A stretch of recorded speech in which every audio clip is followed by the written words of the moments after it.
Instinktivisht, po për momentin në cilin po ndodhemi, kam kuptuar, paktën nga eksperienca që kemi kaluar më parë, është një moment që kërkon maturi, që kërkon kujdes, që kërkon ide dhe kërkon që ne të jemi sa më të matur, për mos abuzuar dhe për mos krijuar një përçarje brenda Partisë Demokratike. Doja të përshëndesja antarët e kryesisë Partisë Demokratike.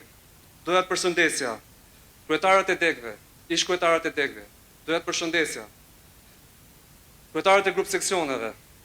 Doja të përshëndesja dhe t'i nderoj kryetarët e seksioneve, sekretarët e Partisë Demokratike, gjithë njerëzit e strukturave që kanë punuar ndër vite dhe që e dinë se çdo të sakrifikosh për këtë forcë politike. Doja të përshëndesja gjithë antarët që janë pranishëm. Ato janë realisht energjia kryesore jona dhe shpesh herë janë edhe motivi kryesor pse angazhohemi politikisht, sepse gjithë kemi kuptuar që në politikën që kemi sot, shpesh herë është një hipokrizi e madhe dhe shpesh herë gjithë besoj e keni menduar që është ndonjëherë e kot që të angazhohesh politikisht. Por momenti që shikon vëllezër, motra, njerëz që kanë jetët e tyre që i kanë sakrifikuar, si mund ta mendosh që mund t'i lësh në balë? Po rrjedhoj, është e pamundur, por rrjedhoj vazhdojmë gjithë angazhimin. Kështu që ne jemi gjithë një ekip, një skuadër, ata që janë njerëzit që jemi të pranishëm këtu, po edhe ata që nuk janë, dhe motivojmë njëri tjetrin për të vazhduar betejën, atë betejën kryesore që kemi kundër regjimit të Edi Ramës.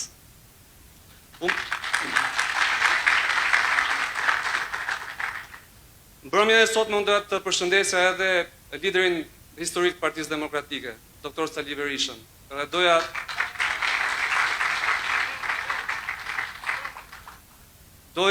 të shpreja qëllimin ton të qartë edhe të pastër. Qëllimi jonë i qartë dhe i pastër është që të hapet një diskutim brenda Partisë Demokratike. Çfarë mund të bëhet më mirë? Çfarë kemi bërë gabim në të shkuarën? Pa patur qëllim të vëmë gishtin në skujt. Nuk duam koka turku. Ne duam të kuptojmë se çfarë kemi bërë gabim dhe çfarë mund të përmirësojmë. Diskutime të tilla ndodhin në çdo familje kur ka diçka ku nuk shkon. Diskutime të tilla ndodhin në çdo kompani kur ka diçka që nuk shkon, mbillen ekipet, diskutojnë dhe shikojnë se çfarë mund të përmirësohet, çfarë mund të rregullohet, çfarë është bërë mirë, se nuk po themi që është bërë çdo gjë keq.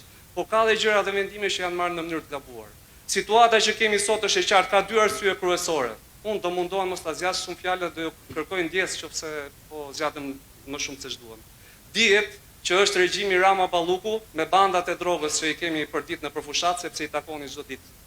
Dihet që ka 10 miliona euro financime që i përdorin fal fondeve të korrupsionit, fal fondeve të drogës nga aktiviteti i tyre ndërkombëtar dhe që krijojnë një disbalans në aktivitetin ton politik dhe që japin një fitore në tavolinë Partisë Socialiste. Dihet edhe që përdoret e gjithë administrata dhe ne nuk të rishemi as pak nga kjo.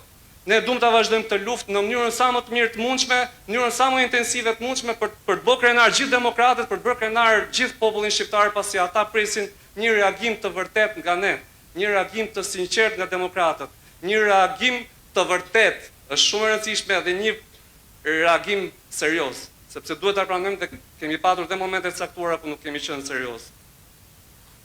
Do doja dy sektor kryesor të bisedës që ti diskutoja, dhe pika e parë, mendoj që kemi patur disa punë që nuk janë bërë mirë. E para, besoj se është e qartë, sistemi zgjedhor në cilin u futëm zgjedhjet e 2025-s nuk ishte sistemi i duhur. Mbyllja e listave dihet se çfarë sjell. Gjithë librat e shkencave politike këtë shpjegojnë. Mbyllja e listave sjell uljen e pjesëmarrjes në votime. Ulja e pjesëmarrjes në votime ndikon për t'i dhënë një avantazh pushtetit, pasi do dalin më pak njerëz për të votuar, por rrjedhoi tek listat që bëjnë ato patronazhistët e kanë më të lehtë për të gjetur kush janë ato njerëz që votojnë pro ose kundër dhe për të ushtruar presion. Kështu që sistemi zgjedhor ishte një gabim. Nuk bëm një betejë, pika 2, pjesën e koalicioneve parazgjedhore. E kemi shumë qartë në rastin e Durrësit, në 2021-shin humbën mandatin e Lëvizjes Socialiste për Integrim për rreth 120 ose 130 vota.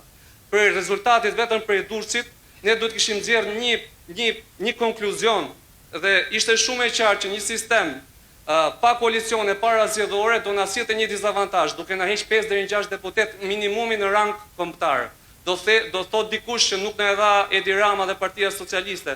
Po hajde burum, bëjmë një luftë politike për këtë, për ta ndryshuar. Duhet ta kishim bërë përpara 2025-s, po burum ta bëjmë edhe tani. Lidhje me sistemin zgjedhor, diçka tjetër që do doja diskutoja, është pjesa që sot po diskutohet, pra ka një një bashkëbisedim mes Partisë Socialiste dhe Partisë Demokratike. Okej? Tani, kemi ne dijenin për këtë pjesë? Nëse ka dikush ngrej dorën, po ne nuk kemi asnjë lloj informacioni. Edhe është diçka që duhet rregulluar patjetër. Duhet të ketë transparencë mes bazës edhe mes personave që marrin vendimmarrje.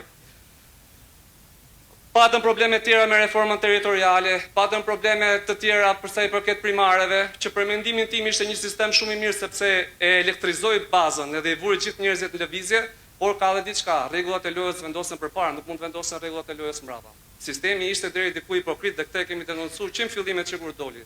Nuk mund të jetë që futemi gjithë këtu në një garë, fiton dikush edhe pastaj dikush tjetër aty vendos që prit se nuk pëlqen ti i pari, po pëlqen i dyti ose i treti. Është e padrejtë në raport me demokratët dhe me gjithë popullin opozitar shqiptar.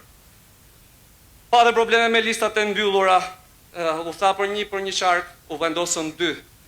Patëm probleme me organizimin e deputetëve të listave të mbyllura.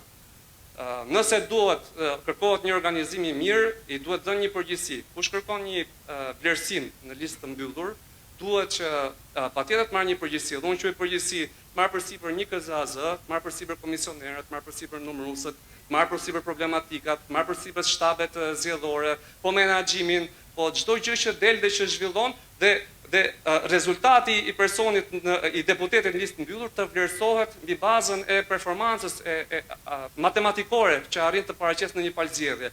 Me sistemin që kemi, gjithë deputetët punojnë në gjitha zonat, ne nuk arrim të kuptojmë cili prej tyre punon në mënyrë reale dhe cili prej tyre bën një fushat shadow, thojnë amerikanët, fushat hije, pra fushat sa për të dukë që po vi, po realisht nuk janë duke punuar.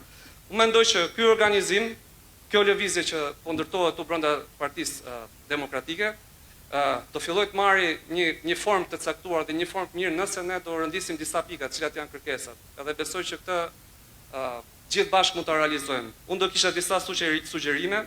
Së pari patjetër që do sugjeroja, siç u përmendë përpara, reformimin e Partisë Demokratike. Së dyti, një statut të ri, një marrëveshje burrash, jo marrëveshje e shkruajmë dhe pastaj nuk i respektojmë. Patjetër që të ndërtohet dhe një si tip gjykate kushtetuese brenda Partisë Demokratike që të ketë mundësi ta godasë dhe kryetarin në momentin që shkel statutin dhe shkel rregulla brenda PD-s. Patjetër që kemi një problem, kemi ato që kanë 35 vite angazhim, gjithmonë kemi pas problem me listat. A mundet që tjetë një nga pikat e kësaj lëvizjeje, të bëjmë një listë të qartë të antarësisë, kuptojmë sa njerëz janë realisht që vinë angazhohen dhe sa njerëz japin kontribute, sa njerëz duhet kenë të drejtën e votës brenda garave të brendshme. Është çështje shumë delikate. Për ata që janë të brendshme e dinë mirë, por ata që janë të jashtëm ndoshta e dinë më pak. Por krijon shpeshherë përçarje dhe krisje brenda Partisë Demokratike, vetëm debati, është ky person listë apo nuk është në listë. Pika 4, patjetër që e përmenda edhe përpara, duam transparencë për sa i përket sistemit zgjedhor, nuk mund të bëhet prapë në fshehtësi, pasi krijon shumë pasoja negative të cilat te ju i kuptoni edhe vet. Pika 5, nuk ka më emërime. Qofse do vazhdojmë me emërime, nuk është parti e djathtë, nuk ka meritokraci, nuk ka sistem merite, nuk vlerësohet individi që del dhe voton, nuk ka vlerësim të votës, kështu që patjetër që duhet jo më emërime, duhet një platformë që përcakton qartë sistemin meritokratik brenda forcës politike. Dhe së fundmi do sugjeroja që partia të hapet, po të jetë hapje reale dhe do sugjeroja që intelektualët njohur në Shqipëri patjetër të marrin dhe pozicione të larta brenda Partisë Demokratike. Them kjo dhe po e mbyll dhe ju kërkoj edhe një herë ndjes, se ndoshta e zgjata shumë. Kemi të gjithë një besim të fortë që mund ta fitojmë betejën me Edi Ramën. Kemi të gjithë një besim të fortë që qa kemi bërë deri më tani, pra betejën për opozit ka qenë vendimi i duhur. Kemi të gjithë një besim të fortë që po t'i bëjmë gjërat në mënyrën e duhur dhe në mënyrë të zgjuar, mund t'ja dalim. Kemi të gjithë një besim të fortë se po të bëjmë një marrëveshje burrnore, duke përfshirë dhe zonjat edhe zonjushat patjetër, po që të jetë e vërtet reale, do japi një potencial të jashtëzakonshëm për Partinë Demokratike, do jetë një shpërthim për Partinë Demokratike dhe nuk do e shohim po dënë gjendje që është sot. Po do e shohim aty ku kemi ndërruar gjithmonë, aty ku i takon në drejtimin e vendit, duke e çuar Shqipërinë drejt Bashkimit Evropian, duke e çuar Shqipërinë në një ndër vendet më të zhvilluara në Ballkan dhe pse jo në Europë. Faleminderit.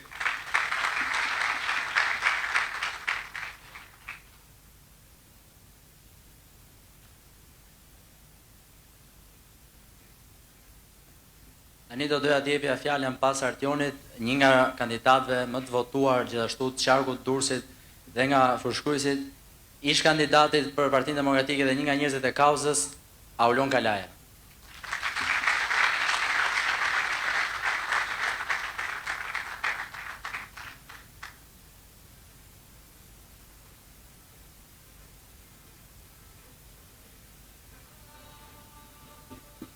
Do doja të jepja fjalën të gjithëve për ta mirëpritur me një duartrogitë shumë të madhe profesor doktor Ilir Ali Mehmeti.